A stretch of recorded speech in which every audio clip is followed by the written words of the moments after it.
அதாவது முதல்ல வந்து மரியாதைக்குரிய முதல்வர் சொன்னது 7வது முறையாக நாங்கள் ஆட்சிக்கு வருவோம், அடுத்தும் நாங்கள் வருவோம் அப்படிங்கிறத அவர் வந்து சொல்கிறார்.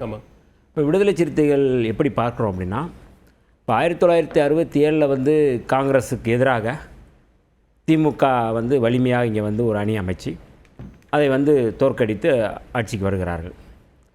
அப்போ எடுத்த முன்முயற்சி அப்படிங்கிறது எதற்காக 1967 வந்து திமுக ஆட்சிக்கு வந்தது அப்படின்னா, இந்தி திணிப்பை காங்கிரஸ் கொண்டு வந்து இப்போ இருக்கிற காங்கிரஸ் எல்லாம் அன்றைக்கு இருக்கிற காங்கிரஸ், அன்றைக்கு பெரும்பான்மையாக இருக்கக்கூடிய காங்கிரஸ் மொழிவழி தேசியத்தையோ இல்லை தேசியன விடுதலை குறித்தோ அவர்களுக்கு எந்த பார்வையும் இல்லை. அப்போ அவர்கள் முன்வைத்த அனைத்து மாநில உரிமைகளுக்கு எதிரான ஒரு காங்கிரஸாக இருந்தது, அல்லது வந்து இந்தி திணிப்பை முன்வைத்த காங்கிரஸாக இருந்தது. இவற்றையெல்லாம் எதிர்த்து தான் திராவிட முன்னேற்ற கழகம் முதலில் ஆட்சிக்கு வந்து முதலில் வந்தவுடனே மரியாதைக்குரிய கலைஞர் அவர்கள் எப்போதுமே ஒன்றிய அரசு தான் வந்து தேசிய கொடியை ஏற்றுவதற்கான அதிகாரம் உள்ளது. ஆனால் முதலில் வந்து மாநில அரசு, அதாவது அன்னைக்கு ஆளுநர் தான் கொடியேற்றணும், அதுதான் அதனுடைய அர்த்தம். ஆனால் முதலில் ஒரு முதலமைச்சர் மக்களால் தேர்ந்தெடுக்கப்பட்டவர் இந்த தேசிய கொடி ஏற்றலாம்ங்கிற ஒரு உரிமையை பெறுகிறார். மாநிலத்திற்கென்று ஒரு கொடி வேண்டும், மாநிலத்திற்கென்று ஒரு அடையாளம் வேண்டும் என்பதை வலியுறுத்தி அவர் வந்து முன்மொழிகிறார். மாநில சுயாட்சி அதை ஒட்டி தான் அவர் போகிறார்.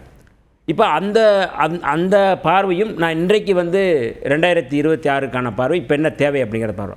இப்போ பாரதிய ஜனதா கட்சி என்ன முன்னெடுக்குது அப்படின்னா, அதே இந்தி திணிப்பு, ஒரே நாடு ஒரே மொழி.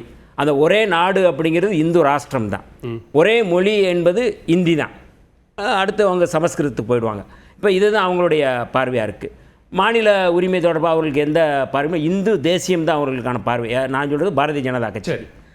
இதற்கு அடுத்த அவர்களுடைய மிக முக்கியமாக என்னென்னா, இந்த ஒரே நாடு அப்படிங்கிறதுல மாநிலங்களுடைய அடையாளங்கள், அதாவது தேசிய இனங்களுடைய அடையாளங்கள் எல்லாத்தையும் அழிக்கிறது அவங்களுடைய வேலை. ஓகே. இப்போ இந்த பார்வையிலிருந்து விடுதலை சிறுத்தைகள் எப்படி பார்க்குறோம்னா, அன்றைக்கு எப்படி 1967 திமுக வந்து முன்னெடுத்த அந்த முன்முயற்சி